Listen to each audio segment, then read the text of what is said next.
Boa noite a todos, sou o Daniel Decurso, estamos aqui para mais um episódio do nosso Respondendo, né, uma dessas ações que a Sociedade Brasileira de Endodontia vem trilhando, para que a gente tenha sempre aqui convidados, convidadas que tragam, que contribuam, né, que possam discutir uma endodontia de excelência. Então hoje nós teremos aí a professora Brenda Gomes, a professora Flaviana Bombarda, batendo um papo, conversando e discutindo sobre o processo de descontaminação e sanificação do sistema de canais reticulares. Então, a professora Brenda já está conosco, já vou incluí-la aqui no nosso bate-papo. E para nós é uma honra imensa tê-las conosco nessa noite de hoje. Professora Brenda, Oi, agora eu estou ouvindo. muito boa noite. Para Boa nós é uma honra noite. imensa e um prazer tê-la aqui conosco. A professora Flaviana já está, entrando aqui, já vou adicioná-la, mas já queria deixar aqui o agradecimento pela sua disponibilidade e conversar um pouco sobre a descontaminação do sistema de canais reticulares hoje. Com certeza. É um prazer estar aqui com vocês, tá? Obrigada Aqui, ó. também pelo convite. Tá Estamos muito ouvindo felizes, bem? estamos ouvindo bem, o áudio Tá. está ótimo. Professora Ótimo, Flaviana, boa então. noite. Estava Boa aqui noite. conversando com o pessoal, falando sobre, como estamos felizes de estar com vocês duas aqui hoje, conversando um pouquinho sobre a descontaminação do sistema de canais reticulares, né, como realizar essa descontaminação de forma efetiva, Isso com aí. duas grandes representantes que nós temos da endodontia brasileira, representando duas escolas, né, tradicionais, importantes, não só da endodontia do Brasil, mas do mundo, né? A FOP Unicamp, a FOB USP, são duas instituições que levam a endodontia e a odontologia para o mais alto patamar aí do mundo. Então, obrigado às duas pela participação e pela disponibilidade de estarem aqui hoje. E eu que Bom? agradeço, Daniel. É, Para mim é eu- um prazer, é uma honra estar com a minha ídola, minha orientadora de doutorado, minha amiga, ah, e numa live da sociedade, que é uma instituição tão importante para o Brasil e para o mundo, né? É uma grande honra, estou muito feliz.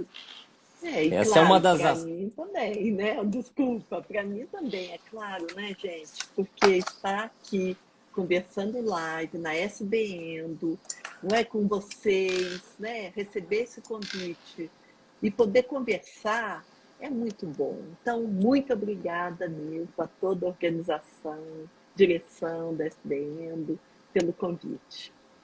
Bacana. Essa é mais uma das ações da sociedade, né, que tem trilhado esse caminho já há algum tempo de tentar e levar uma endodontia qualificada ao clínico, ao cirurgião dentista, aquele que Isso. realiza a endodontia no seu dia a dia clínico e contar com vocês sempre trazendo um conhecimento atual, embasado cientificamente. Eu acho que é um papel importante da sociedade, né, nós, enquanto professores, Isso aí. pesquisadores, e então fica realmente um agradecimento em nome da sociedade e em nome dos clínicos que estão aqui Que assistindo hoje. Já legal. temos um público bacana aí. Mas a Que professora bom. Flaviana já começou, né, comentando sobre essa relação de vocês duas que vem, né, trilhada na endodontia desde a formação. E eu queria que você falasse um pouquinho, professora Flaviana, sobre essa Claro. relação, né, da endodontia e de vocês duas, né, desde lá do doutorado ou da pós-graduação. É bom, né, eu gosto de falar, Daniel, você me corta aí quando for Olha necessário. aí, hein? Eu formei em Araraquara e fiz especialização em Araraquara, na Unesp.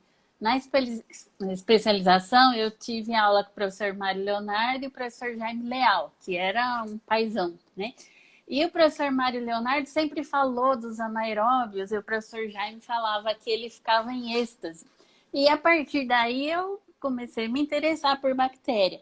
Na época, ainda a professora Isabel Ito, de Ribeirão, deu Isso. algumas aulas para gente, né? E ela era também fantástica.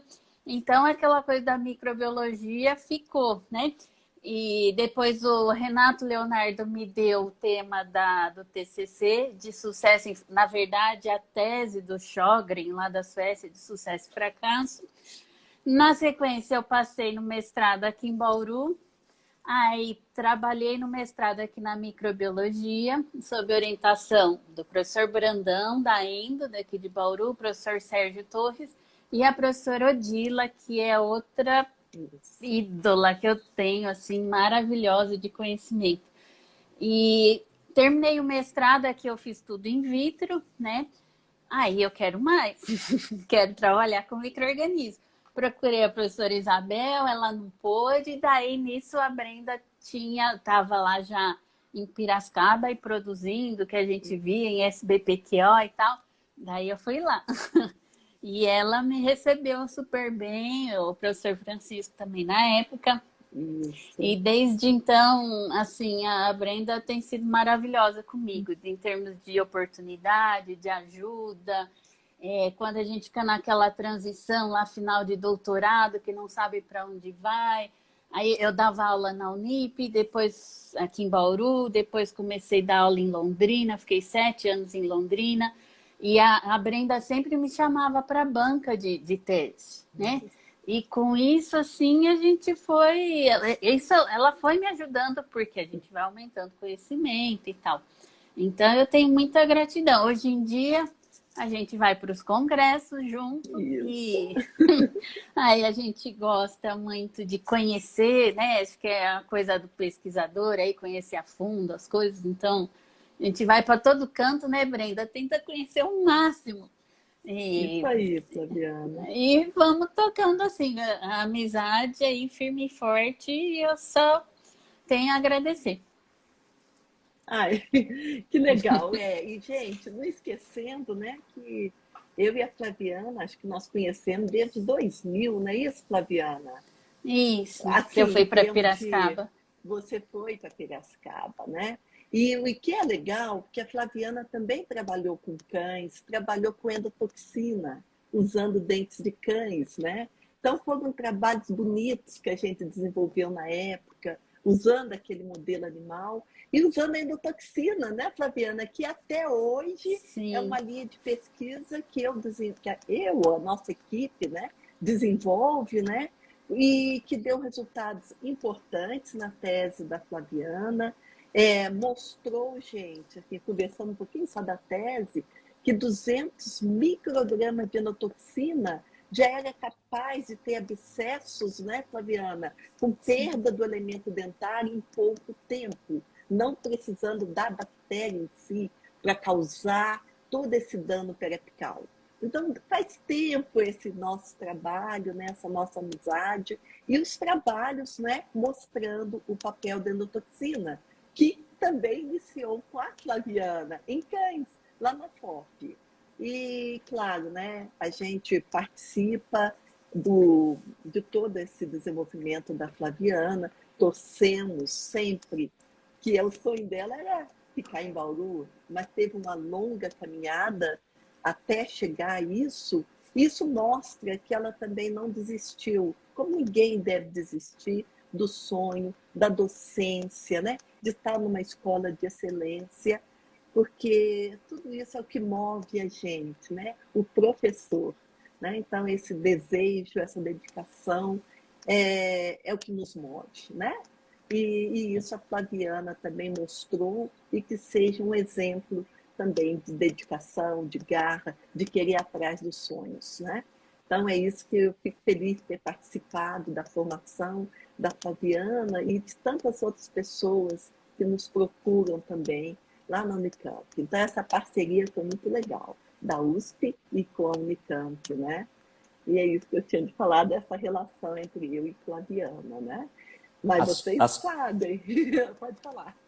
As conexões que a endodontia traz, mas que vão muito além, né? Então, isso é muito bacana, essa vida acadêmica, ou essa troca que a gente vive, sejam nos congressos com os clínicos, né? O poder social que existem nesses momentos de união, de relação, enfim. Né? A endodontia ela vai além, as amizades elas perduram. E principalmente o que vocês colocaram, as trocas, né? Que são importantes para a evolução e para o caminhar e para que a gente tenha cada vez uma construção melhor do conhecimento que nós buscamos. Então, parabéns aí às duas, né, por essa amizade que vai além da endodontia, essa construção conjunta do que nós vamos discutir aqui, como vocês colocaram, que é uma linha de pesquisa, ou são várias linhas de pesquisa que vocês trabalham há anos e anos, né, com diferentes pesquisadores, grupos do mundo inteiro. Então, tenho certeza que o que nós vamos discutir hoje, né, tem total embasamento e aplicabilidade clínica, que é o nosso objetivo principal. Então, a gente já podia entrar um pouquinho no nosso bate-papo, né? Como nós vamos falar sobre os processos de descontaminação do canal radicular, como realizá-los de forma efetiva. Eu acho que primeiro seria interessante estabelecer um passo atrás e gostaria que vocês falassem um pouquinho sobre a importância da infecção no sucesso ou no fracasso do tratamento endodôntico. Né? Para a gente trabalhar a descontaminação, nós precisamos entender a importância desse processo infeccioso e do micro-organismo, da bactéria, no nosso sucesso ou fracasso. Então, professora Brenda, eu gostaria que a senhora falasse um pouquinho sobre esse tópico. Vamos sim. Não podendo esquecer, né, gente, que quando você pensa em tratamento endodôntico, a gente está pensando que houve, na maior parte dos casos, uma infecção, né? Aí vocês vão falar, mas e o tratamento? Não tem sucesso? Né? Sabemos que tem infecção, é um dos fatores mais importantes do sucesso e do reparo, né? A eliminação de micro-organismos, né? Então isso está ligado. Mas você vai falar, será que a gente não desinfectou, não limpou corretamente o canal? Não vamos ter sucesso porque a gente não consegue descontaminar o canal 100%? Né? Então a gente vai conversar isso com vocês, que a infecção é o principal fator envolvido, não podendo esquecer que tem outras causas também, locais e sistêmicas também, que favorecem o reparo, né? O nosso dia a dia também, o estresse, a nutrição, tantos trabalhos bonitos mostrando como a gente, como um todo, não é? O ser humano como um todo, o estado de equilíbrio favorece também o sucesso, né? E presença de doenças também sistêmicas, que é uma área que a endodontia também está entrando agora, né? Favorecendo ou não este reparo. O que a gente quer de verdade é eliminar a infecção dos canais radiculares, que está totalmente relacionada com um reparo, com um sucesso, mas também a gente sabe que tem muito mais coisas envolvidas nesse reparo, que além da infecção e do tratamento endodôntico pode fazer.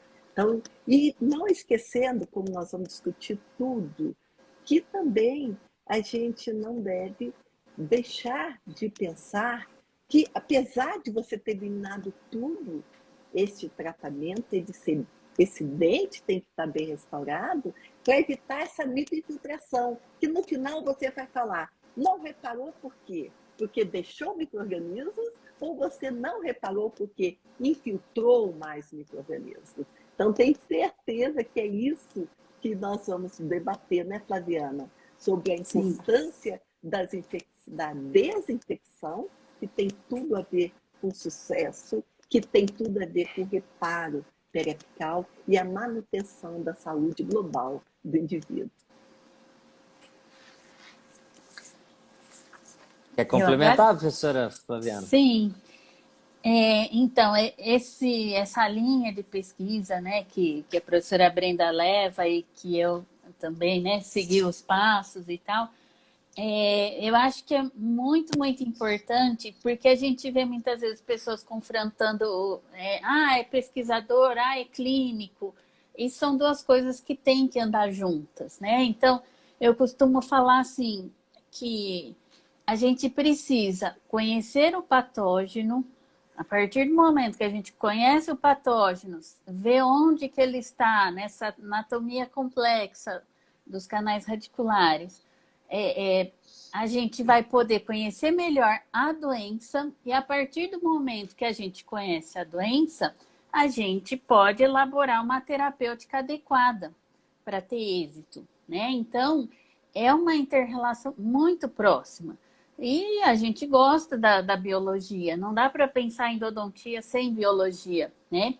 Então, tem um exemplo que eu gosto de dar em aula, assim, que na Suécia foi ali, acho que o berço da microbiologia oral, né, Brenda? Então, em 1966, eu não tinha nem nascido ainda, né? Aí teve a tese de doutorado do professor Moller, né? E o que ele fez?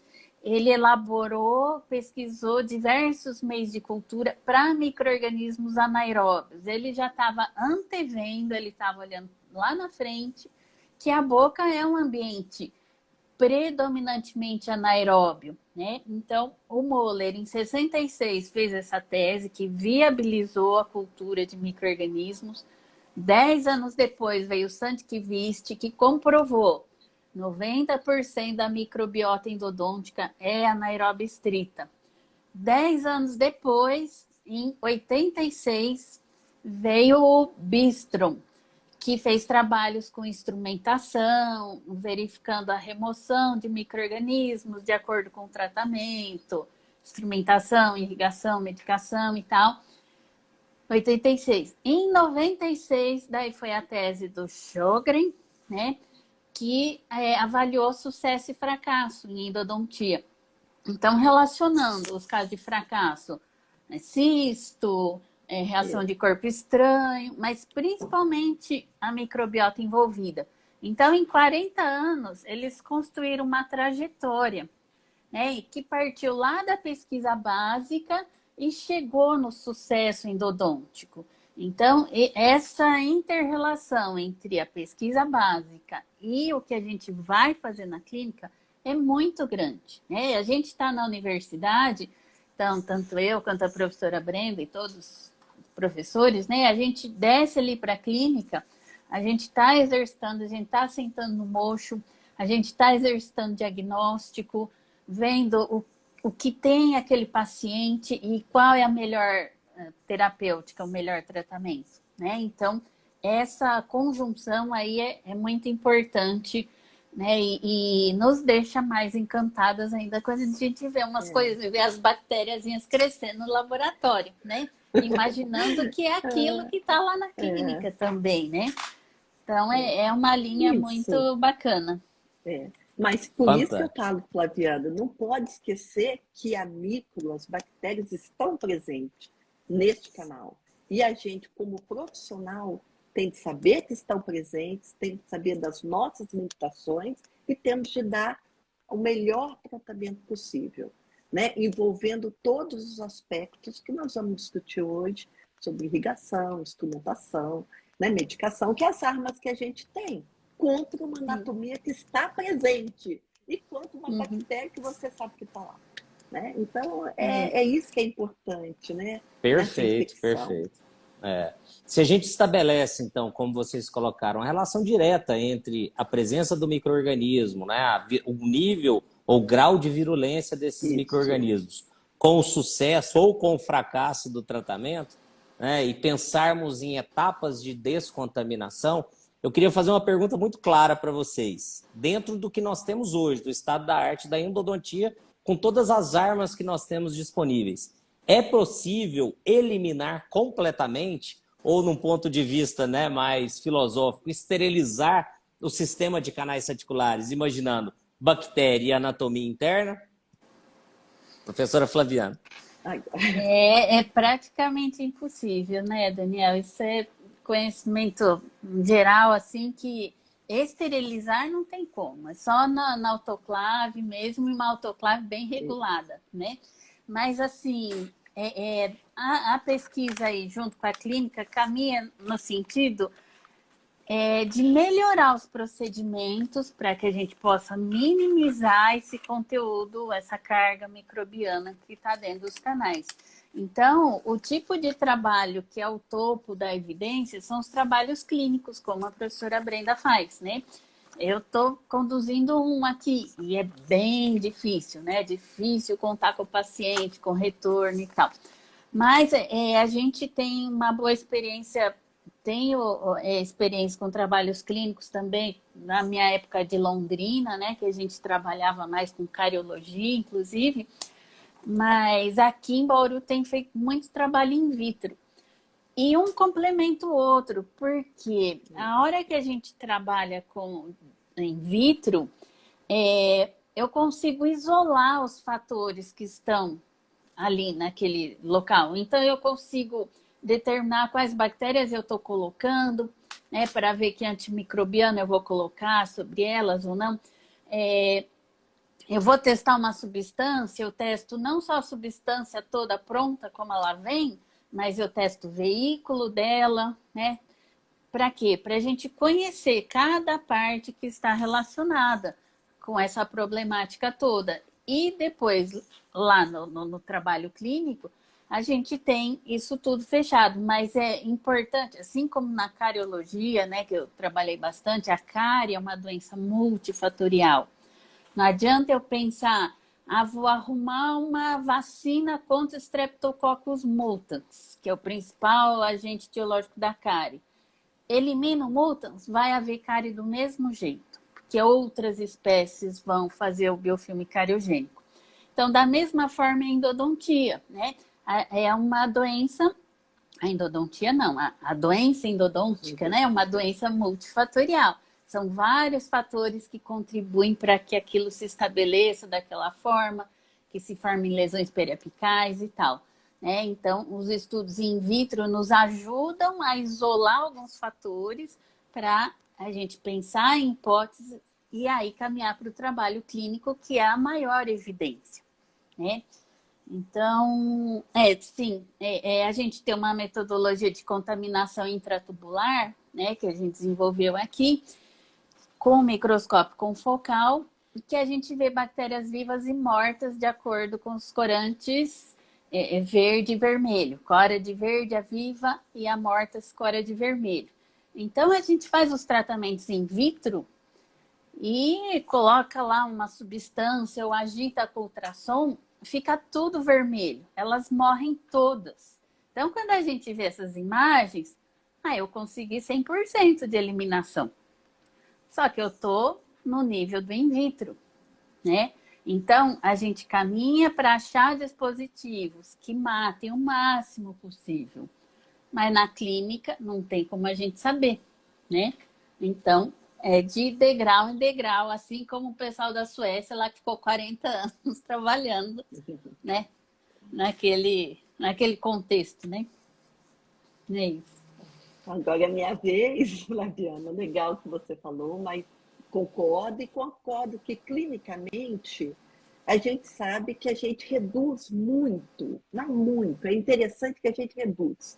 Né? Então, e dependendo também, o que é interessante é que essa redução vai conseguindo ao longo do tempo. Que o Bistro e Sandquist tinha falado em 1981, que até você citou, que só a instrumentação manual, né? Irrigação com soro, era 50% de redução. E hoje, usando uma rotatória, a gente já vê que a redução in vivo, gente, começa a ser de 90% a 95% com soro fisiológico. Então, vocês vão falar, reduz? Eu falo, reduz muito clinicamente. Mas, de novo, sempre deixa uma quantidade de bactérias, de micro-organismos, fatores de virulência, que está relacionado, gente, com a infecção também, né? Então, quanto mais vai reduzir, depende da permanência, do tempo dessa infecção no canal. Desde uma pulpite, né, até uma lesão crônica, né, de longa duração, que o canal vai estar mais contaminado, a carga vai ser maior e vai ser mais difícil remover. Né? Então, é interessante notar a evolução e é interessante saber que, clinicamente, monitorando todas as etapas, mesmo após uma medicação, né, que é o fim, você deixa micro-organismo. E é por isso que vem as terapias coadjuvantes, que é o que a gente tem no momento, não é? Para a gente melhorar a nossa endodontia. A gente tem de reconhecer que a gente não elimina totalmente e saber que a gente tem de dar o maior, usar tudo que tem de moderno, o tempo que a gente tem, o conhecimento, a prática, para poder conseguir uma maior redução possível. E esse é o desafio da endodontia. Esse é um raciocínio muito interessante, porque uma vez estabelecido que não é possível uma eliminação completa, sabendo-se que cada etapa tem uma função ou tem, né, um poder de controle microbiano.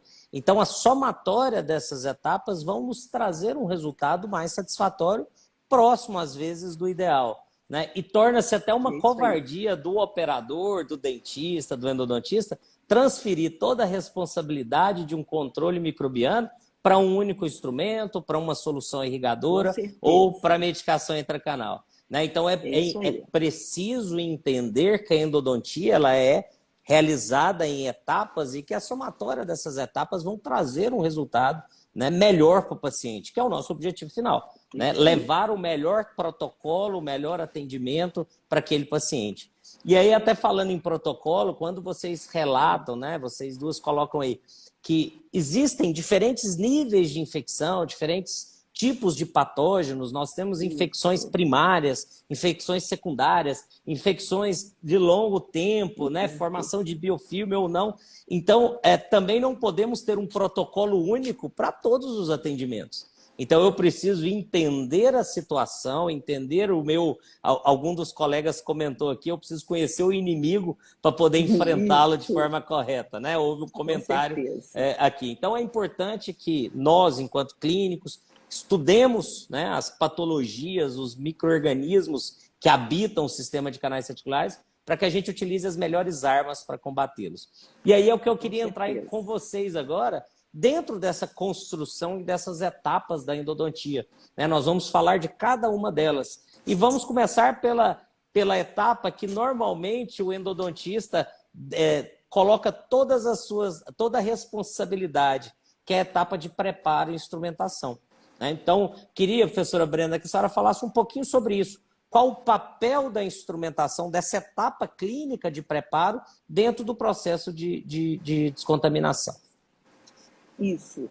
Daniel, uma coisa muito importante, né, e que é muito bonito ver em trabalhos in vitro, como trabalhos in vivo, clínicos, né, gente? A importância do preparo químico-mecânico. A gente não pode pensar... Geralmente, todo mundo quer uma medicação, uma coisa que melhore, que resolva o problema do paciente. Mas não esquecendo que o básico, o que reduz, é um preparo químico-mecânico eficiente. Essa é a maior redução que a gente tem clinicamente, né, desses níveis bacterianos. E para nós foi uma construção de conhecimento, realmente, quando você pensa no preparo químico-mecânico, né? Então, a gente teve realmente a oportunidade de executar princípios, né? De ver a evolução das técnicas que a gente usa e dos princípios que regem a instrumentação, como, por exemplo, a instrumentação do canal em toda a sua extensão. É uma coisa que eu falo sempre, porque se você monitora o nível de bactérias e LPS daquela porção apical que a gente não conseguiu instrumentar ou fazer a patência, você sabe que está deixando bactérias naquela porção.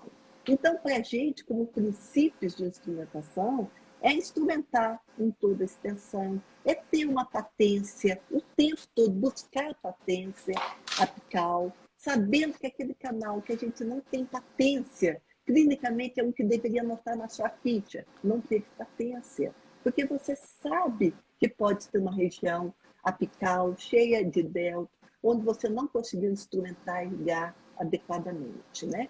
E outro fato que nós vimos também, que a gente sempre reporta, é a ampliação foraminal, que eu falo que a ampliação realmente é consciente, porque obedece aos princípios normais da instrumentação, que a gente fala que é descobrir qual é o forame apical, o diâmetro anatômico, foraminal, inicial, e a partir daí colocar 2 limas a mais. Isso a gente já fazia numa instrumentação manual, e a gente viu, gente, que passando 1 milímetro além, a gente conseguiu remover LPS, que era de 50%, que a gente não conseguia, para 90% instrumentando o canal.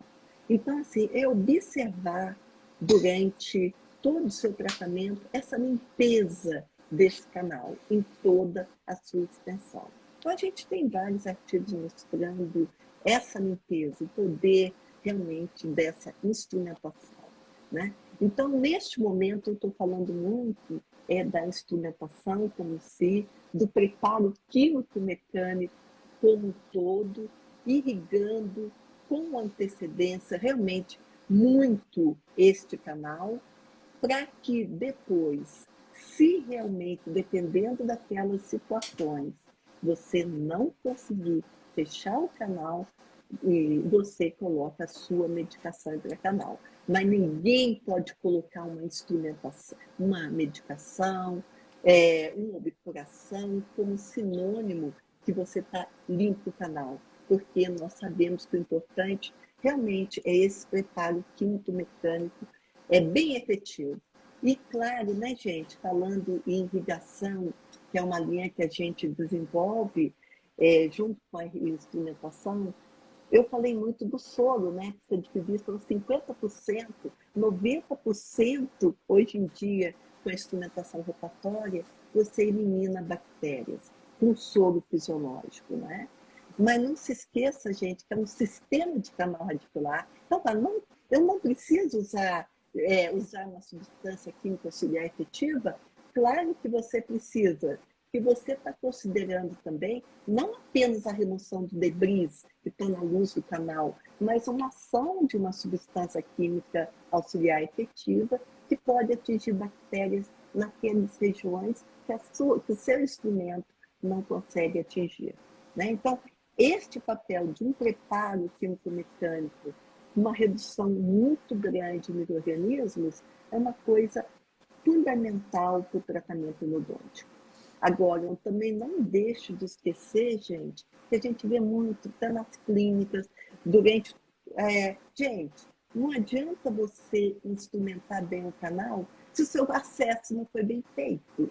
Concorda? Se seu isolamento absoluto também não está colocado adequadamente, que não está realmente infiltrando saliva, tudo isso é uma construção do sucesso do tratamento endodôntico.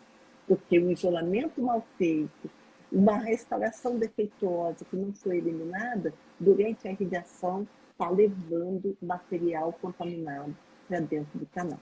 Não se esqueça que é construção de etapas, né? Que vai desde o diagnóstico, isolamento, né?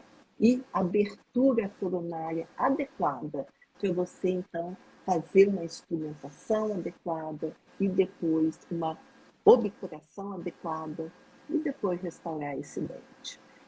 Neste momento, acho que não é para eu falar ainda, né? Nós estamos falando de uma instrumentação de uma maneira geral, né, Daniel? Acho que a gente Isso, poderia vamos. discutir posteriormente aquela substância química, aquela medicação que a gente tem tanto que falar, mas não esquecendo do papel importante desse preparo, né? Para reduzir 90% que seja da carga microbiana e deixando um pouco, se for o caso, para a medicação e para o reparo, né? Que vai existir, né? Então, era isso que eu queria. Princípio de instrumentação, que a gente viu que muda, tenta obter sem capacete para não ter debris, para não perder o caminho, né? O comprimento de trabalho, que esse comprimento de trabalho é importante no processo da descontaminação do canal como um todo. É isso aí que é importante. Eu acho assim, vai acabar sendo um pouco redundante a gente falar que cada etapa é importante, né? Mas a gente volta nisso, né? Porque o Sandy Kivist lá já falava, quando ele falou que 90% das bactérias eram anaeróbias, lá em 76, o simples fato de eu fazer uma abertura, eu já estou expondo aquela microbiota ao ambiente, né? Então, numa simples abertura, a gente já tem grande morte microbiana.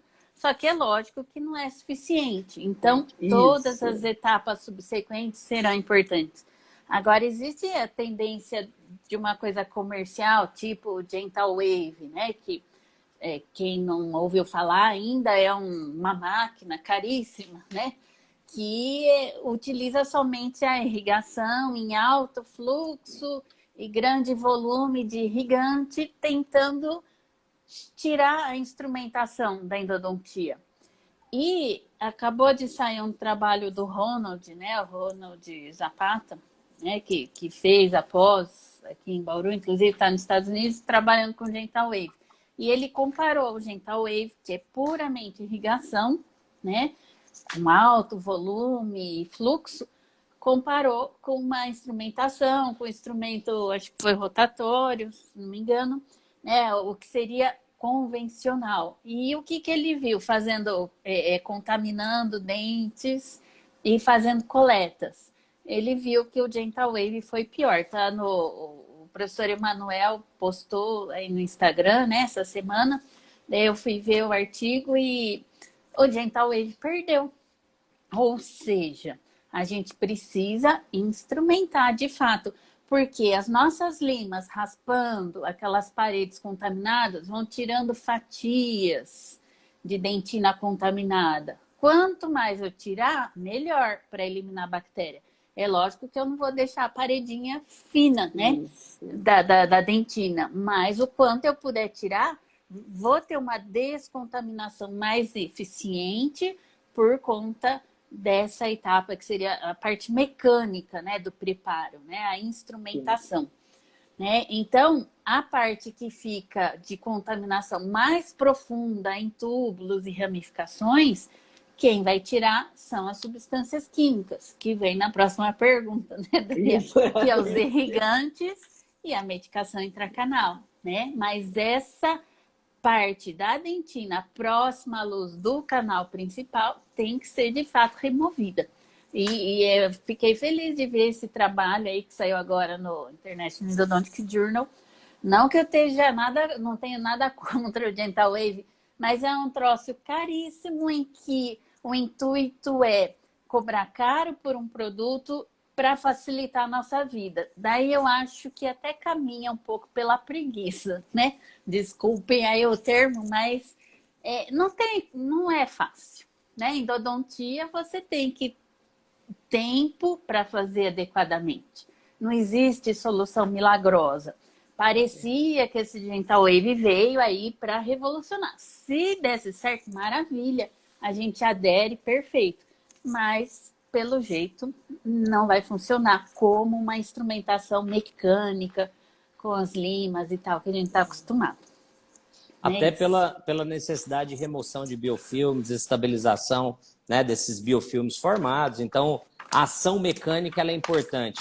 Mas, ao mesmo tempo, não tem como dissociar a ação mecânica da ação química, porque nós, como a professora Brenda falou, preparamos um preparo químico-mecânico associado. Né? Então, nós vamos entrar aí nas ações químicas das soluções irrigadoras, depois da medicação. Mas antes, professora Flaviana, eu queria te fazer uma pergunta.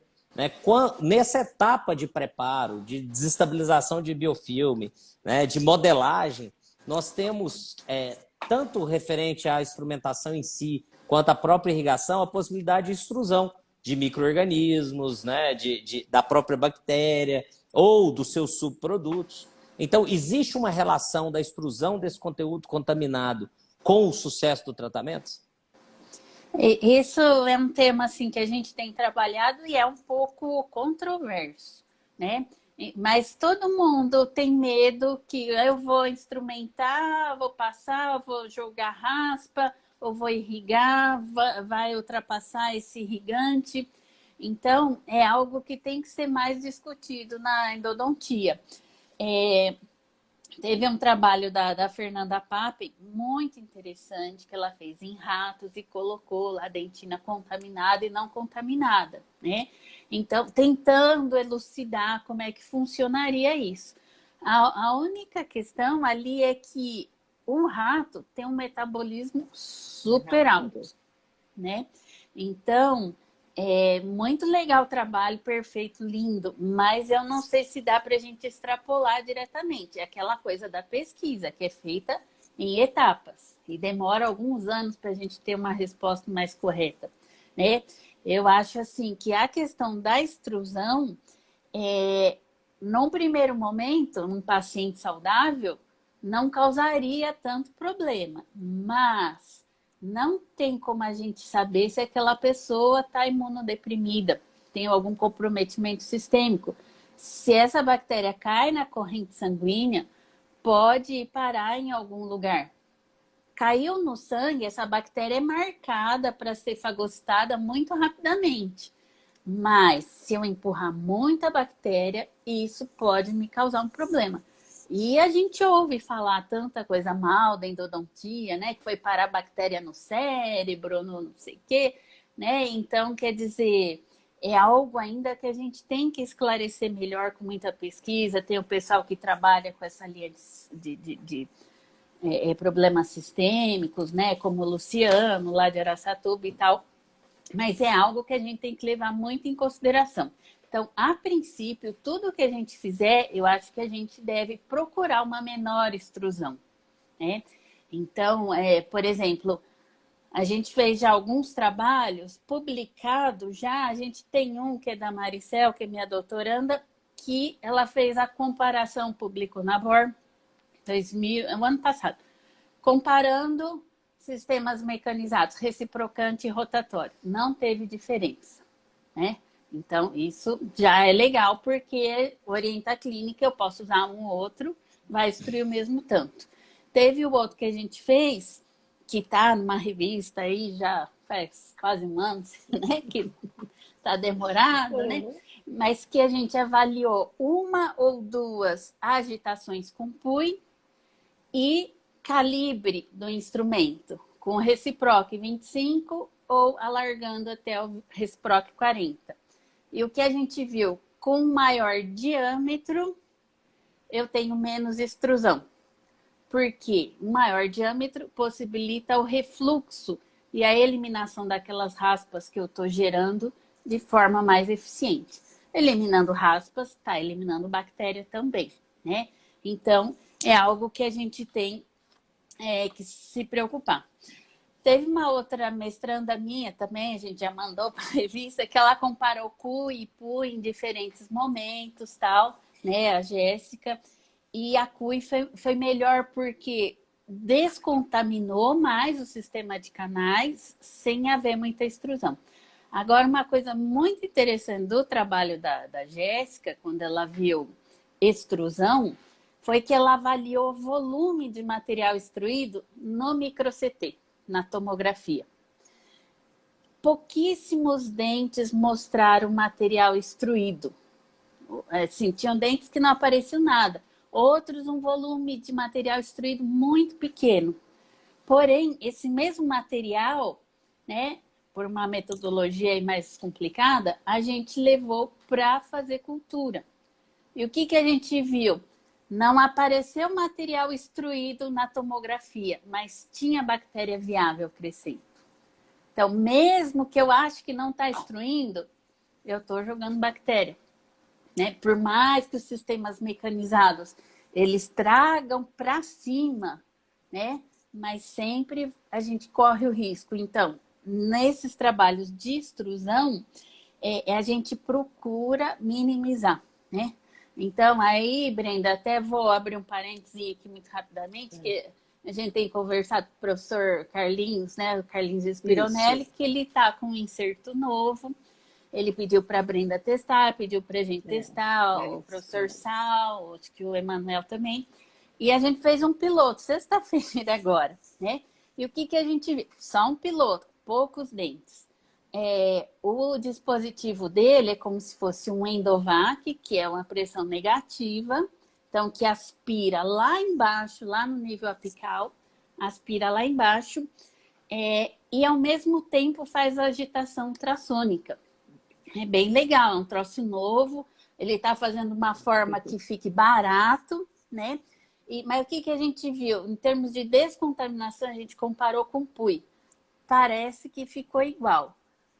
Porém, comparando a PUI com esse inserto novo do professor Carlinhos, aí a gente viu menor extrusão nesse IVEC que ele bolou. Por que eu vou ter menos extrusão com o dispositivo dele? Porque está aspirando lá embaixo, lá em nível apical. Né? Então, é uma pesquisa que tá fazendo na Ilson, junto com a Jéssica, esses resultados preliminares aí parecem bem interessantes. Né? É isso Legal. que a gente está fazendo, de extrusão. Eu queria aproveitar um gancho aqui, que dentro dessa ideia da infecção fora do canal, da presença dos micro-organismos fora do canal, para puxar uma pergunta que surgiu aqui no chat. Né, um colega até brincou, as perguntas são programadas.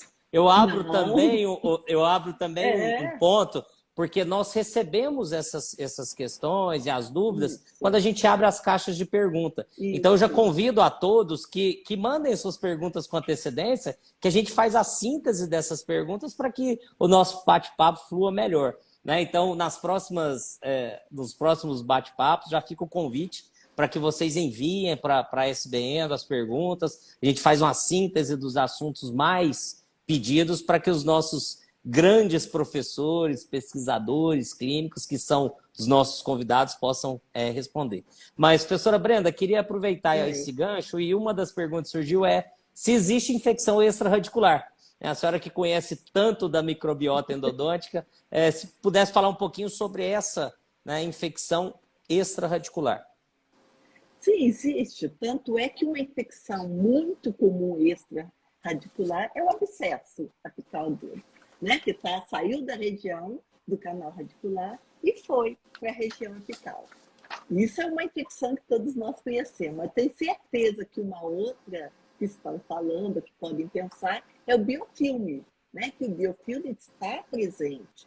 Não em muito grande número de casos, senão nós íamos ter muito sucesso.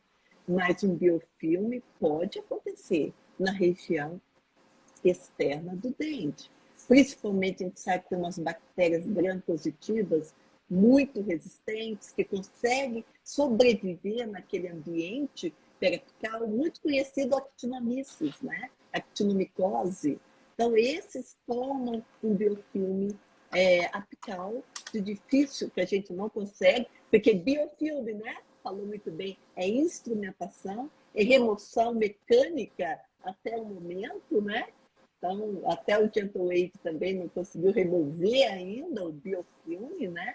Porque biofilme é remoção, pega, é raspagem, não é? Então, existe sim. A gente fez até uma revisão. Existe bactéria em lesão periapical? Existe também. A gente sabe na literatura que tem, e tem algumas que conseguem sobreviver àquele ambiente. Na maior parte das vezes, gente, é bactéria gram-positiva. Na maior parte. Porque elas conseguem realmente sobreviver e aderir à parede externa, no cemento, nas lacunas, né? Na região apical. Né? Então, a gente fala uma por todas, né? Porque realmente mais de 5 bactérias é mais difícil de ser fagocitado, né? Região periapical é uma região altamente vascularizada, daria conta de remoção de qualquer bactéria instruída, né, Flaviana? Instrui o organismo para lá para fagocitar, gente. Por que a gente acredita na limpeza foraminal? Porque a gente está querendo que o organismo fagocite e tire tudo que aquelas bactérias presentes no interior do canal. Mas eu posso complementar um pouquinho só a extrusão também? Sobre a extrusão, nós sabemos, a Flaviana falou, que qualquer técnica instrui. Instrumentou, instruiu, mesmo 2 milímetros aquém, 1 milímetro aquém do ápice, a gente tem uma extrusão. Agora, os trabalhos que a gente viu muito interessante, né, na disciplina também, tem um que eu falo que é do Marlos Barbosa, do Rodrigo Vasconcelos. Sabe o que é, gente? A forma da irrigação, ou a forma de apresentação da substância. Quando você irriga com líquido, você extrui mais do que quando você irriga com uma substância gel. Tá? Então, por isso que é interessante você poder aplicar uma substância para o caso que você quer instrumentar com um problema que você tem, como, por exemplo, ápice aberto. Né? Então, quem sabe uma substância irrigadora gel vai extruir muito menos debris. Foi o que a gente viu, realmente. Isso é um dado importante a ser considerado. E também nessa pegada, né, do IVEC, do PUI, nós testamos o PUI também contra a extrusão, né, em relação à extrusão. Qualquer técnica, o PUI também, ela extrui. A Flaviana viu que extrui. né? Agora, o que a gente faz para limitar, gente? A gente tem que instrumentar bem, não é? O terço cervical e médio, para evitar que você jogue mais debris para a região periapical, né? Então, é isso que a gente tem que fazer. Irrigar muito, que a Flaviana também comentou, se o irrigante chega um pouco mais na região apical, você consegue remover melhor, evitar que maior carga de debris infectados seja lançados por periapis. Então, a gente, como endodontista, tem de evitar essa extrusão o máximo possível. E a extrusão tem a ver, então, com a substância química auxiliar que você usou, né? O tempo dessa infecção, como nós já falamos, né? Do diâmetro do fogama apical também, né? E também o que extruiu, gente, vai ter um reparo, dependendo também da resposta do hospedeiro. Então, sabemos que a endodontia a gente extrui, vamos limitar o máximo possível essa extrusão e nunca colocar um instrumento, né, rotatório, sem colocar uma substância química auxiliar antes, para neutralizar essa carga microbiana que a gente sabe que contém dentro do canal. Então, eu acho que isso também complementou muito. E a proposta do AIVEC é isso, com essa pressão negativa, chegando mais perto ainda da região apical, esse instrumento, essa agitação, você consiga agitar e consiga também aspirar circulação dessa substância química auxiliar, evitando assim realmente a eliminação ou uma menor extrusão de debris, o que é o que a gente quer também, né? E isso tudo precisa ser testado. Não posso deixar de falar um pouquinho só, mas vai ser o fim do ultrassom. Gente, tudo tem que ser muito testado, né? E o ultrassom, o PUI, ativação de substância, é muito importante em termos de ação antimicrobiana, né? Então, o ultrassom é muito importante. E a instrumentação e a irrigação sônica, ativação sônica, é importante? Claro que é o que nós estamos discutindo, né? Tudo é efeito coadjuvante, tentando melhorar a desinfecção do canal radicular. Então, a ativação é importante e essas propostas de uma pressão negativa com agitação, ultrassom, eu acho que é muito interessante e a gente precisa testar, com certeza. Excelente, professor. Quando o papo é bom, o tempo passa rápido, né? Nós já temos mais de 50 minutos de live, mas temos ainda muita coisa para falar. Então, eu queria que a gente avançasse um pouco no tema, porque, como eu disse, nós recebemos várias perguntas, né? E um dos aspectos, e uma das perguntas que vieram para nós foi em relação à solução irrigadora, né? Então, eu queria, professora Brenda primeiro, depois a professora Flaviane, falasse um pouquinho em como selecionar uma solução irrigadora ideal para ser trabalhada na endodontia. Pois para mim, para a gente, para a nossa equipe, nós avaliamos muito, sabe o que é? A instrumentação e a solução irrigadora, substância química auxiliar, tem a ver com a técnica que você usa de instrumentação, né?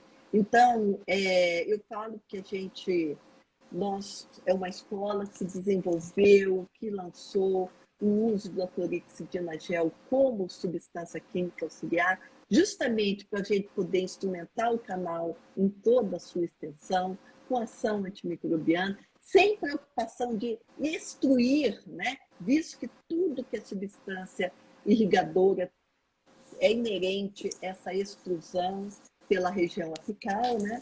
E poder ampliar o canal, que é um dos preceitos da instrumentação que a gente faz.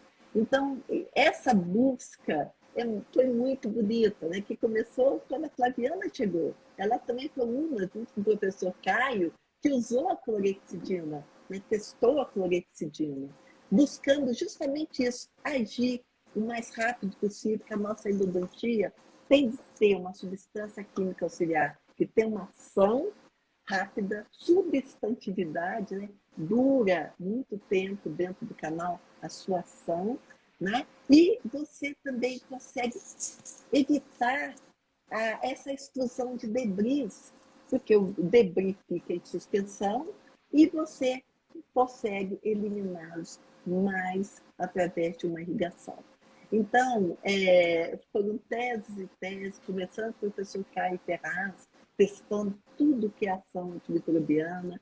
E essa ideia, sabe, Daniel, do lançamento, a gente fala do professor Francisco Souza Filho, e porque ele viu que se ele quando está instrumentando com gel, os debris ficam em suspensão.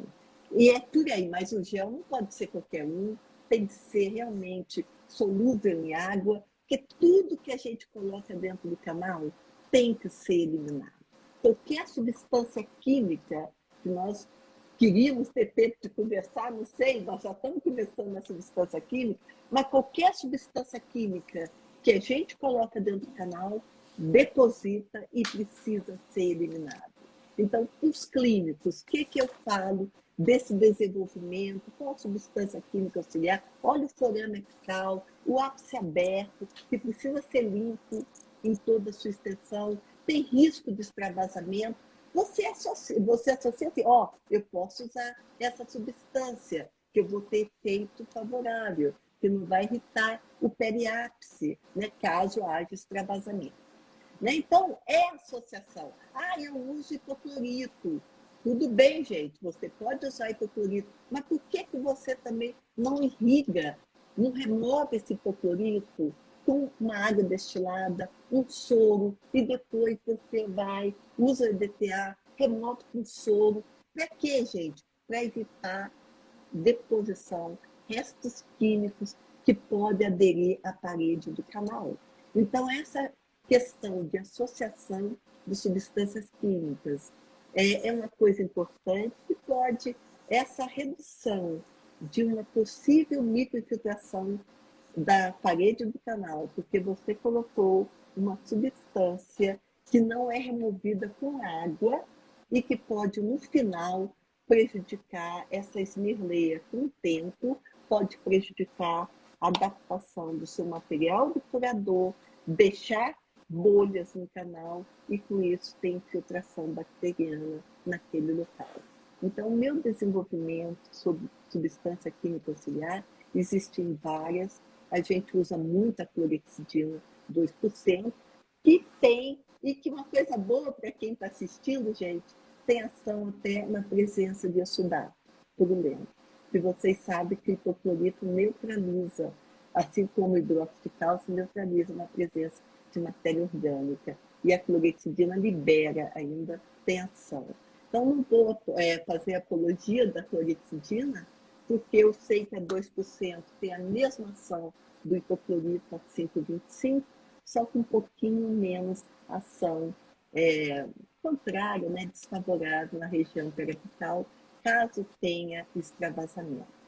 E é por isso que a gente fala, gente, considera também este caso, essa substância, se vocês não usam, até para aqueles pacientes alérgicos à água sanitária, né, que a gente também presta atenção. Então, uma substância química auxiliar é muito importante. Remoção dessa substância também é muito importante, porque tudo é um caminho para o sucesso, né, do tratamento do dente.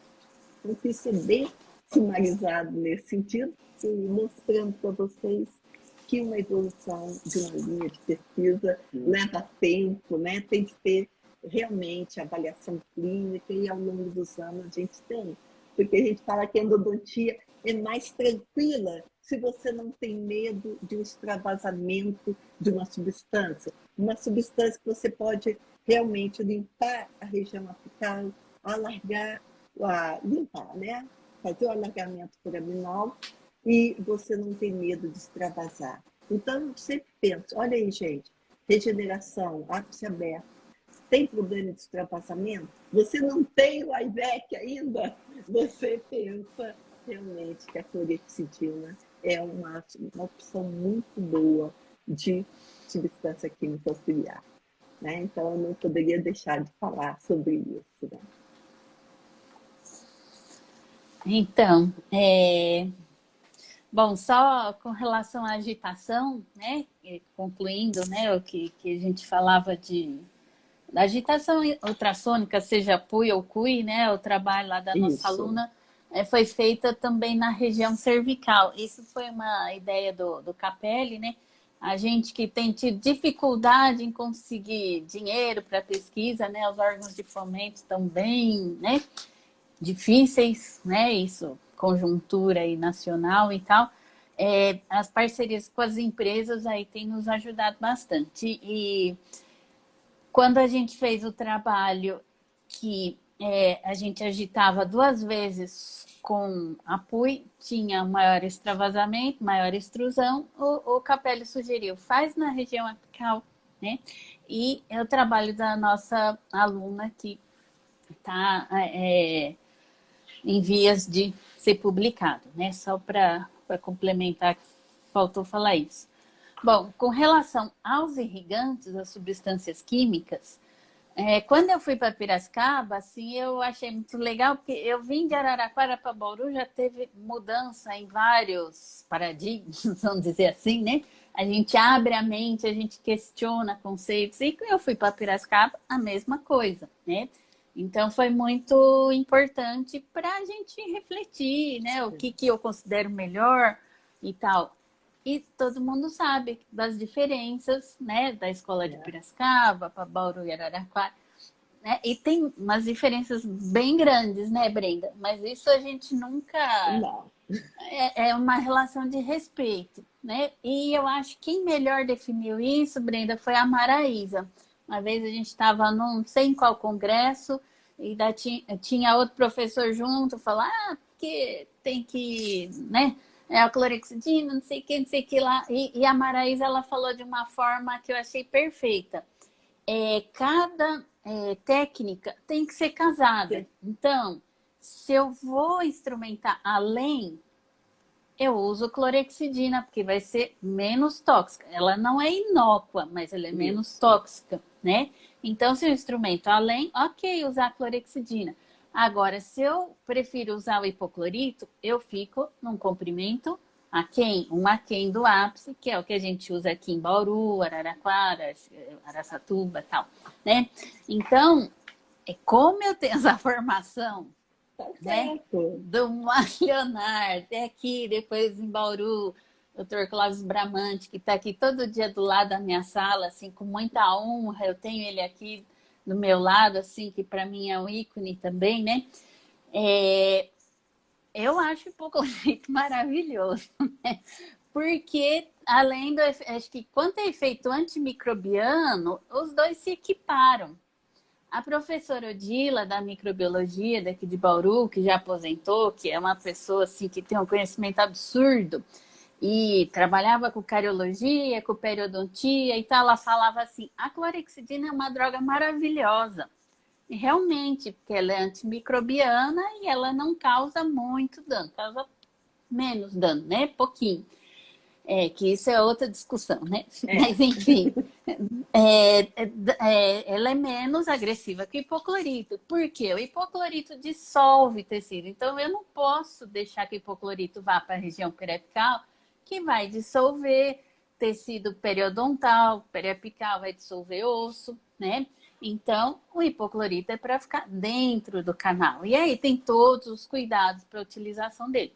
A vantagem é que no sistema de canais ele pode penetrar nas ramificações, nos túbulos e ajudar, então, a dissolver esse tecido, né? Que é a diferença, acho que principal entre as duas substâncias, é essa questão da dissolução. Mas, então, o hipoclorito ajuda na remoção daquela grande quantidade de resíduo de biofilme que está ali escondidinho, para depois dar espaço para um futuro cimento obturador. Mas o que eu acho mais importante disso, cada um dos dois tem as suas vantagens, eu acho que você tem que seguir, né, o pessoal que está nos assistindo, tem que seguir a sua escola, do jeito que você foi acostumado a trabalhar, a tua técnica de instrumentação casada com o irrigante, né? Que aí não tem erro, né?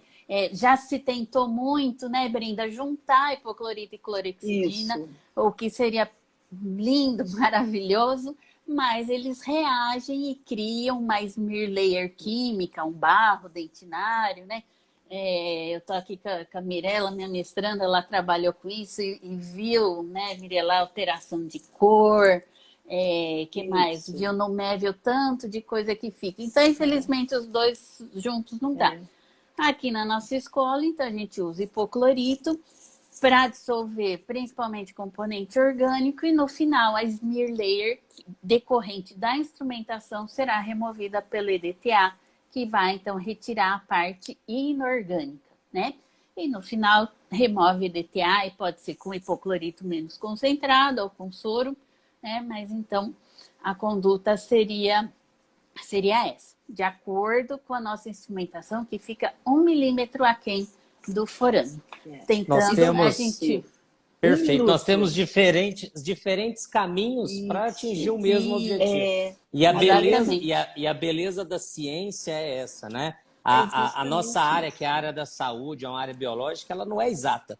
Então, nós temos que entender o caminho e, é claro, dentro de uma linha, como vocês deixaram muito claro, né, de preparo associado à solução. Então, dentro daquele caminho que você selecionar para traçar, que você lance mão das melhores armas. O professor Estrela, que eu tenho o privilégio de conviver aqui, ele sempre fala isso. Ame as pessoas e discuta os animais, os materiais. Né? Então, discuta os materiais e ame as pessoas. Não precisa ser apaixonado por um material, por uma técnica, e isso é muito legal. A gente precisa realmente dessa discussão para que a evolução aconteça. Né?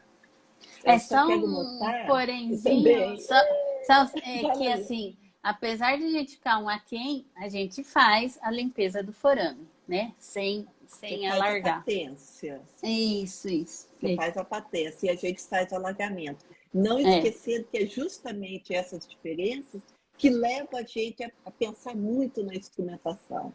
Porque nós não estamos pensando que uma substância vai dissolver tecido orgânico, certo? Mas eu preciso, pela minha instrumentação, remover bactérias, tecido, com muita irrigação e instrumentação. Está vendo como a gente prima muito pela instrumentação? Que tudo tem a ver com a substância que a gente usa, né? E com isso a gente vê clinicamente, coletando, monitorando, que a gente tem um sucesso usando isso, dessa maneira que a gente usa, e com as substâncias que a gente usa. Sensacional. Acho que a gente precisa avançar um pouquinho mais, nosso tempo aí já está próximo de se esgotar, mas dentro da discussão, indiferente ao caminho que se trace na instrumentação, no preparo químico-mecânico, eu acho que é um consenso, e nós discutimos isso no início da live, que permanecem micro-organismos ainda no sistema de canais reticulares. E que a diminuição do número de micro-organismos, da sua virulência, ela é importante no nosso sucesso. Então, nós temos armas que podem ser utilizadas ainda, né, pós-preparo e irrigação. Né? E a medicação intracanal é uma delas. Né? Então, hoje busca-se uma endodontia muito rápida, muito protocolar, é muito simples e ela não é simples. A endodontia não é simples, ela não é protocolar. Então, eu queria, começando pela professora Flaviane, depois a professora Brenda, que vocês falassem um pouquinho sobre o papel da medicação intracanal, né, nessa complementação do processo de descontaminação, que é o objetivo da nossa live, né? Falar sobre a descontaminação efetiva do sistema de canais reticulares. Tem diversas situações que a gente está diante de uma necrose pulpar e que a gente está, às vezes, impossibilitado de uma super instrumentação, dentes fragilizados, curtos, com exudado persistente e tal. Mas eu acho um pouco complicado a gente saber até que nível eu tenho esse dente mais, essa raiz mais ou menos contaminada, né? Então, aqui em Bauru, a gente pela medicação, né, diante das necroses, para tentar atingir todas aquelas ramificações e os túbulos, né?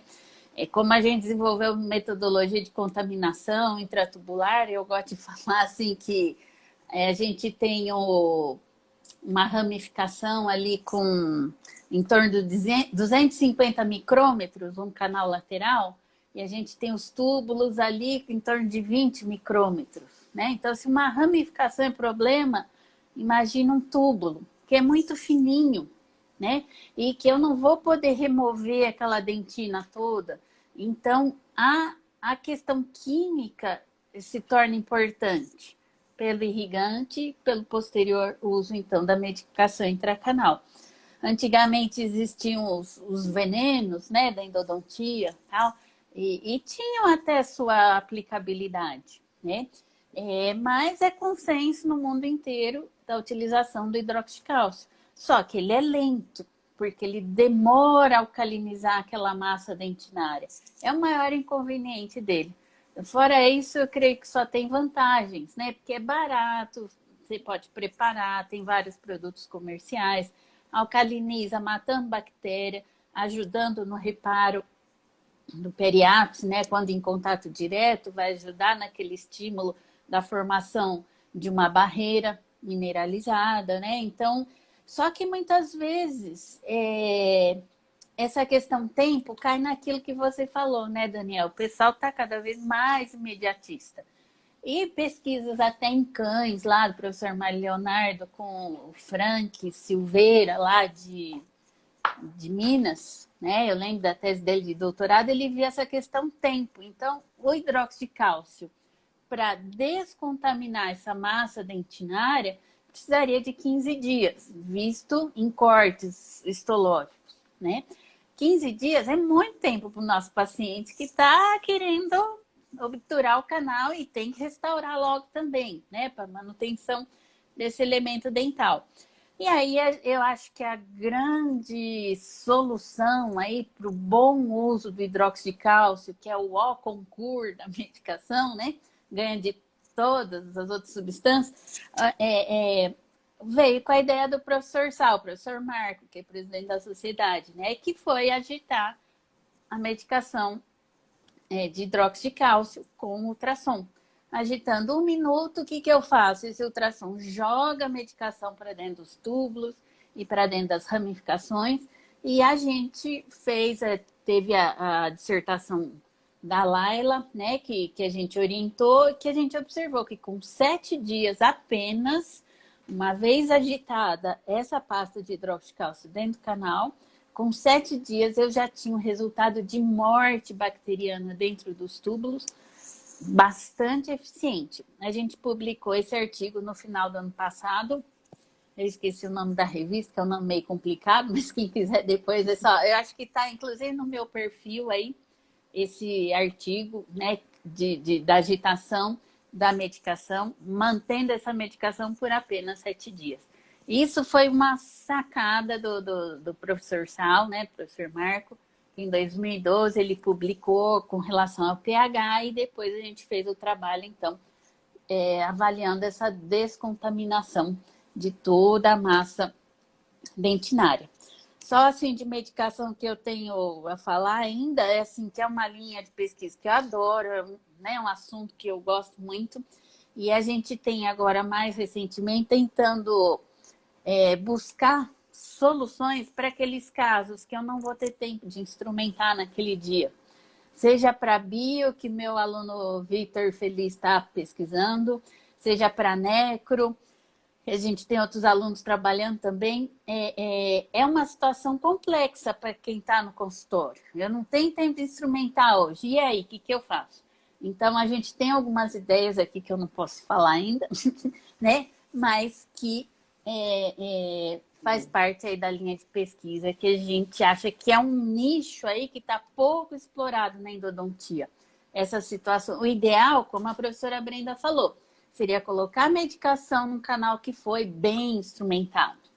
Mas e quando não dá tempo? O que eu faço? Aquelas situações de urgência, né? Mas isso aí fica para a próxima live. Nessas situações de emergência, Flaviana, nós temos a clorexidina gel, que atua mesmo na presença de substância orgânica, né? Mas de verdade, gente, para a medicação ter ação, o canal tem que estar limpo, né? Então, teve sucesso, a minha medicação falhou? Talvez não, falhou a sua instrumentação. Então, por isso que é muito importante realmente esse canal limpo, ou o desenvolvimento de novas medicações intracanais que realmente difundam pelos túbulos dentinários, atingem as bactérias, né, na região periapical, e que é muito importante. Agora, a gente associa a clorexidina com hidróxido de cálcio, justamente porque a gente sabe que tem bactérias resistentes e leva muito tempo, né? Eu falo da clorexidina, gente, só para pensar, porque também ela difunde pelos tubos dentinados. A gente tem vários trabalhos que mostram que a clorexidina difunde pelos tubos dentinários, o que é muito interessante nos casos das lesões endotélio, que você vai falar assim, eu posso fazer sessão única?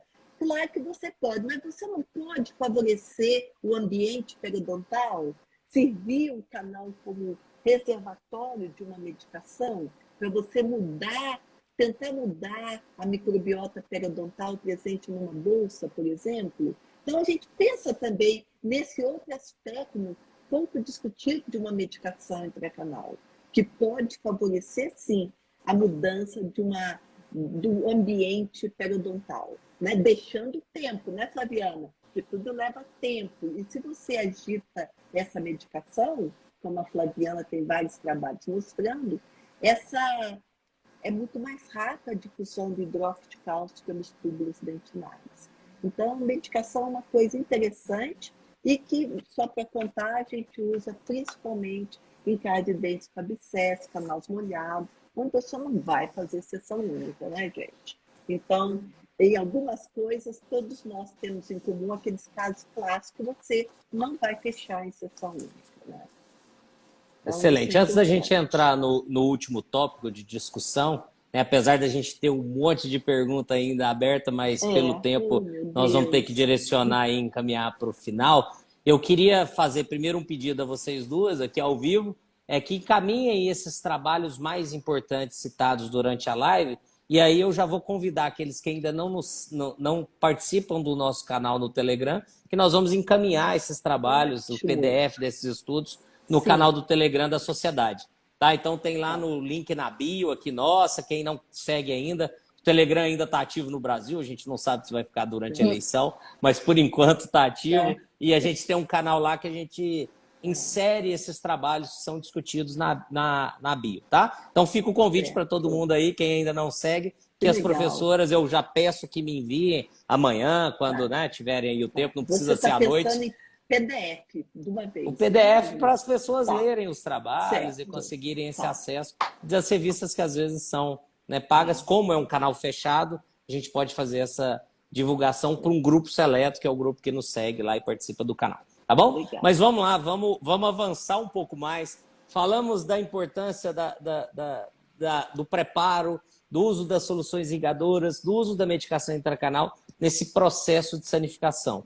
E nós temos aí os últimos passos da endodontia que envolvem, depois de uma limpeza, o selamento do sistema de canais reticulares, né? E uma das evoluções que nós tivemos nesses últimos anos, ou nas últimas décadas, refere-se também aos materiais obturadores, né? Então nós temos novos materiais que estão sendo lançados no mercado, materiais já bem estabilizados e com respostas científicas, né, robustas já na literatura. E eu queria que vocês falassem. E aí eu começo com a professora Brenda e depois, claro, a professora Flaviana complementa, sobre como está hoje o estado da arte, como está hoje, né, o conhecimento que nós temos do papel dos materiais obturadores nesse processo de controle microbiano. E antes de falar um pouquinho, o pessoal vai falar assim, tá combinado de maneira nenhuma, porque é o roteiro da descontaminação. Nós já sabemos que a gente tem que discutir e tanta coisa que sobra para conversar nesse tempo tão pouco, né? Então, para a gente, eu acredito que para nós a obturação é um momento muito importante, né? E a obturação, o que ele faz? O que ela faz? O que a gente não conseguiu remover, a obturação com cimento obturador precisa realmente vedar o canal. Impedir que aquelas bactérias que a gente não conseguiu remover entrem em contato com a região periapical, com os canais, através dos canais laterais na região perirradicular. Então, sabemos que a obturação, hoje em dia, ela que é feita com material sólido e o cimento obturador é a mais usada, mas não deixando, né, gente, de observar até o momento o limite apical. Você não pode colocar uma obturação além da dentina, né? Então você fala, instrumento canal em toda a extensão? Sim, mas não vamos obturar no ápice. O ápice é sujeito à reabsorção, né? E a obturação tem que fechar. E sabemos que hoje, mesmo com as técnicas termoplastificadas, canais ovalados, são difíceis de serem obturados, vai deixar espaços abertos que no futuro vai ter problema de microinfiltração, de insucesso. Então, isso a gente precisa observar e precisamos mover também, que a gente não quer extravasamento de um cimento na região apical. A gente quer vedar todo o sistema. Por quê? Porque o cimento, hoje em dia, extravasado, pode provocar uma reação inflamatória, dependendo da composição química do cimento obturador. E tem situações que a gente precisa fazer uma retrógrada, que a gente tem uma perfuração e que a gente vai entrar em contato com o tecido periodontal. Então, precisa desenvolver cimentos, né, bioativos que induzam uma resposta, né, do hospedeiro, um reparo. E esses cimentos estão na linha agora dos biocerâmicos, né? Que o Bauru, o professor húngaro, trabalha muito, o professor de Araraquara também está no mar, a professora Marina Marciano, que trabalha agora conosco, é todo o desenvolvimento de cimentos biocerâmicos e que a gente precisa testar. Só que pensando lá atrás, só um pouquinho fechando, gente, é que não podemos esquecer que uma Vutapest, um cimento bem colocado, bem adaptado, é uma barreira contra a microinfiltração. Né? Então, a gente sabe que tudo infiltra e a sua obturação tem de ser adequada, a melhor, porque só ela, sozinha, ela realmente ajuda contra a microinfiltração, que são vários trabalhos também da disciplina, do Cícero Gadê, que foi colega da Flaviana, que notou que uma obturação bem feita, mesmo com o dente aberto, exposto, ela é capaz de controlar um pouquinho, né, a invasão microbiana nos túbulos dentinados. Né? Mas é isso aí, o meu recado é: a obturação tem que vedar. A gente não remove tudo, então a obturação tem que ter o seu valor, é muito importante essa linha. E os biocerâmicos estão aí também para realmente revolucionar a endodontia, porque falhas existem nessa obturação, né? E o desenvolvimento da ciência é isso, da pesquisa é isso, biomateriais. Então, concordo totalmente com a professora Brenda. Só assim, acho que o cimento ele pode até ter um efeito antimicrobiano enquanto ele está tomando preso, né? Aí ele estaria liberando alguma coisa, tal. Tem lá, cada um tem suas horas de preso e de a quantidade que ele está liberando de princípio bioativo e pH alcalino e tal. A partir do momento que ele tomou presa, então ele não vai mais ter um efeito antimicrobiano, né? Ele tomou presa, aí então qual é a principal função? Vedamento, como bem falou a professora Brenda, né? Então, principalmente o vedamento, né, do cimento. E aí, né, os mais modernos são os biocerâmicos, mas muitos outros antigos também desempenhavam bem a questão selamento.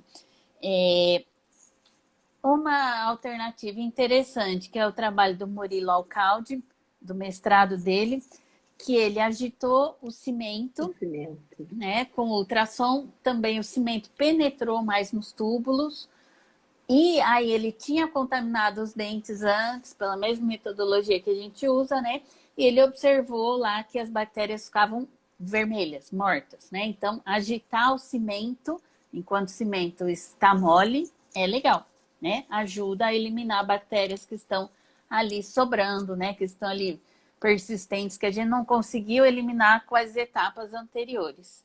E uma coisa que eu acredito na termoplastificação para ajudar esse vedamento, né? Então tem diversas técnicas, eu acho que a mais simples é o compactador, né, que é elaborado pelo Max Paden, depois veio a técnica híbrida de Tager, que a gente usa assim corriqueiramente, não é algo extremamente caro, mas a partir do momento que você plastifica a gutapercha, ela vai empurrar o cimento, né, para essas áreas de reentrâncias, ramificações e tal.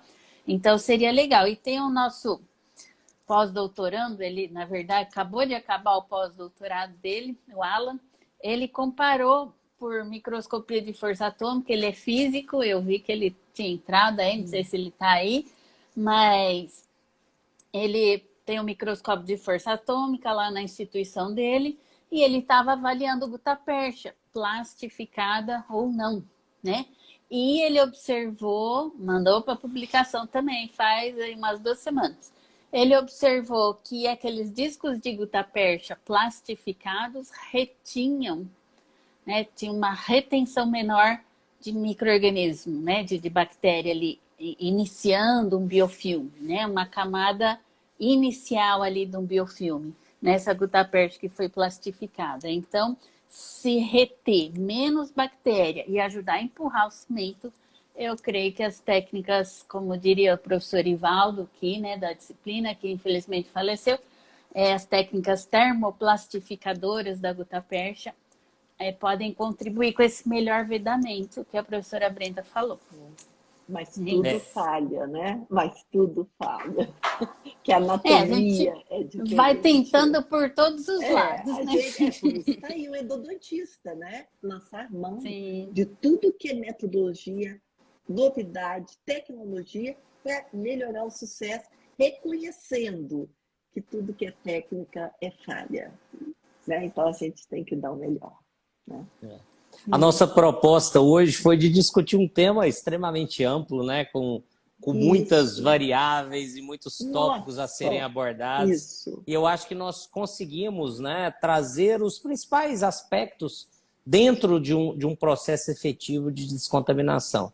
Então, antes da gente finalizar e eu fazer os agradecimentos finais, eu queria só deixar claro para todos que sempre nos perguntam também, essas lives estarão gravadas, ficarão disponíveis, assim como todas as que nós fizemos desde 2020, estão disponíveis aqui no Instagram da SBEndo, né? Então é só entrar lá na parte de vídeos, tem todas as lives lá. Essa estará a partir do nosso encerramento também à disposição de todos, para que vejam e revejam quantas vezes quiserem, assim como será também convertido em podcast nos nossos canais, no Spotify, na própria Apple Podcast. Então, tá malhando, tá fazendo uma caminhada, vamos escutar, vamos relembrar essas grandes pesquisadoras que nós temos no Brasil, né, discutindo um assunto tão importante para a endodontia, né, e tão relevante dentro do sucesso do nosso tratamento, que é o processo de contaminação e de desinfecção.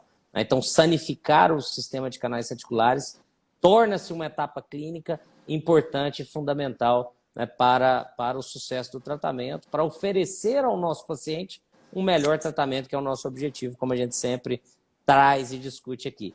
Então, professora Brenda e professora Flaviana, queria dizer que foi um privilégio, uma honra imensa dividir essa 1h30 aqui com vocês, nesse bate-papo incrível, né, num assunto extremamente importante para a endodontia, e com vocês, pesquisadoras, professoras, pessoas que conhecem a endodontia, né, no seu mais alto nível, representando 2 grupos, 2 instituições, né, tão importantes também para a endodontia em nível mundial. Então, fica aqui o meu agradecimento pessoal e o agradecimento em nome da Sociedade Brasileira de Endodontia e em nome de todos os endodontistas que puderam participar aqui dessa noite hoje conosco.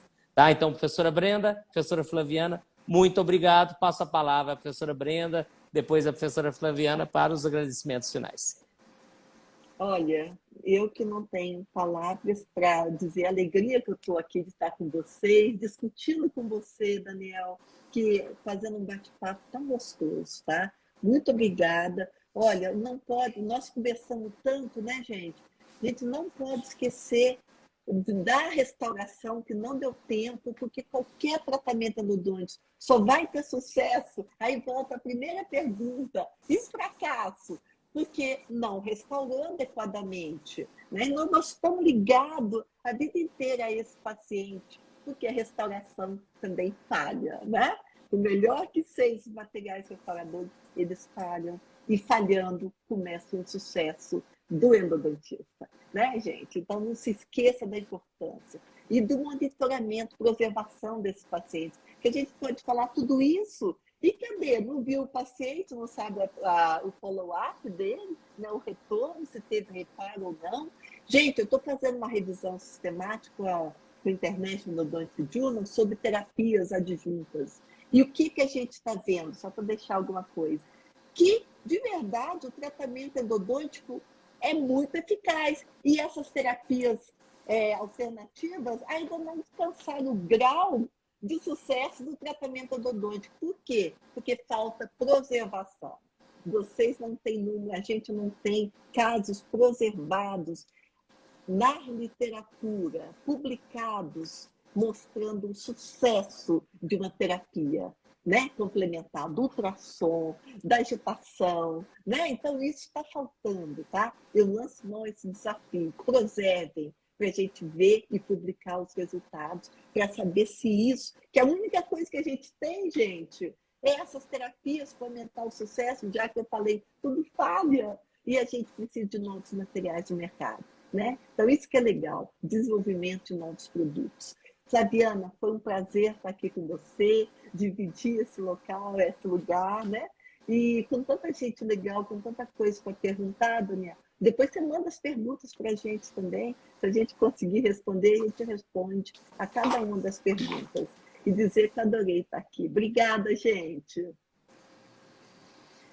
Bom, gostaria de agradecer, Daniel, o convite, né? O professor Sal, né, me mandou o WhatsApp, fiquei super feliz, mais feliz ainda de poder dividir a discussão desse tema com a professora Brenda, né, que foi minha orientadora, para mim ainda é, né? A gente sempre troca ideia sobre muitas coisas, ela nos ajuda, a gente também ajuda, tipo o equipamento que ela tem, que eu não tenho, e vice-versa.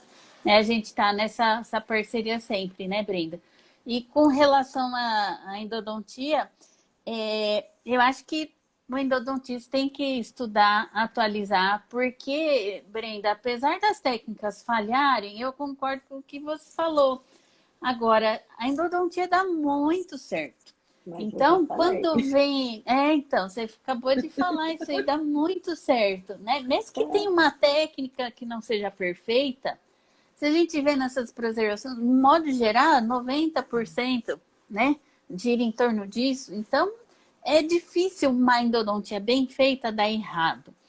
Eu fico revoltada quando eu vejo alguém falar de tirar um dente para pôr implante. O implante tem o seu lugar adequado, quando bem indicado. Mas a endodontia é show. Eu costumo dizer assim, a gente remove a causa com uma boa limpeza e descontaminação de um canal. O que a gente faz? Tinha uma lesão periapical. A gente constrói osso, a gente dá oportunidade para o organismo construir osso. Isso. Que especialidade faz isso? Só a gente, né? Então, a endodontia dá muito certo, é muito promissora, desde que bem realizada.